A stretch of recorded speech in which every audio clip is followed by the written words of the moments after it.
សួស្តីទាំងអស់គ្នាអានេះខ្ញុំvoice over ទៅលើវីដេអូលើកទី1វីដេអូខ្ញុំធ្វើមួយឆារាល់ថ្ងៃហ៎ហើយកុំឆ្ងល់ថាម្លេងអីចឹងភាសានិយាយអីចឹងអានេះអ្នកកពតសុតសាតតែរៀងកាត់ខ្លាយដែរមនុស្សពេញយូរហើយមិនដឹងនិយាយថាម៉េចទេមិនដឹងដាក់ voice over គេហ្នឹងត្រូវនិយាយអីខ្លះបើនិយាយក៏និយាយតែបានបន្តិចណាបើវីដេអូ3-4 នាទីនោះហើយបើយើងនិយាយពីរបៀបធ្វើអាមច្ឆាហ្នឹងតែបន្តិចហ្នឹងអស់បាត់ឥឡូវខ្ញុំរៀបរាប់ខ្លះរបៀបធ្វើមច្ឆាហ្នឹងទិញម្សៅមច្ឆាមកពីផ្សារមកខ្ញុំទិញរបៀបកញ្ចប់វាមានលាយគ្រឿងផ្សំមានស្ករអីហើយច្រាប់ហើយតែពេលយើងគ្រាន់តែយកមកលាយមកដោះគោហើយកន្លុកនៅក្នុងដបក៏បានដែរហើយកំប៉ុងដបទឹកសុទ្ធយើងអូយឡើងកន្លុកទៀតនេះតោះមកយើងយកកែវទឹកកកមកចាក់ទឹកកកចូលចាក់ដោះគោចូលបន្តិចទៅហើយកន្លុកមច្ឆាហ្នឹងចាក់ចូលផឹកបានហ្មងលឿនទេមួយផ្លែតទេហើយឆ្ងាញ់ទៀតបើទាំងអស់គ្នាអត់ចូលចិត្តផ្អែមដាក់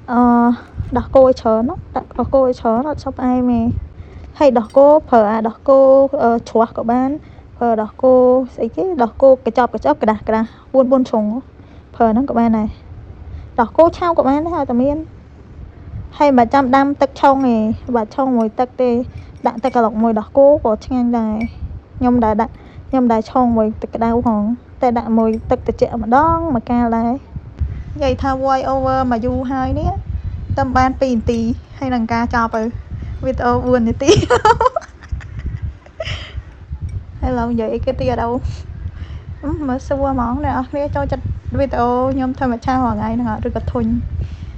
ខ្ញុំមានតែវីដេអូធ្វើមច្ឆាហ្នឹងទេក្រៅពីហ្នឹងអត់មានអត់ចេះធ្វើអីក្រៅពីហ្នឹងកាហ្វេអត់ចេះផឹកហងចឹងអត់ធ្វើខ្លាចខាតហ្នឹងទាំងអស់គ្នាហ្នឹងវីដេអូពេញពេលខ្ញុំថតធ្វើមច្ឆារដងហ្នឹងណាតែខ្ញុំមានកាត់ចេញខ្លះដូចឲ្យកន្លែងឡើងឈរសដាក់ជើងនៅតុឲ្យកន្លុកហ្នឹងវិញខ្ញុំកាត់ចោលបាត់ហើយកុំឲ្យមើលមកមិនសមតែឥឡូវហ្នឹងដាក់មកទាំងអស់អាហ្នឹងគេហៅឈុតក្រៅឆាមានអីគេមកទាំងអស់តង់មកពេញមកវីដេអូហ្នឹងឥឡូវឈុំនិយាយហត់នៅតែមិនទាន់អស់មកវីដេអូផង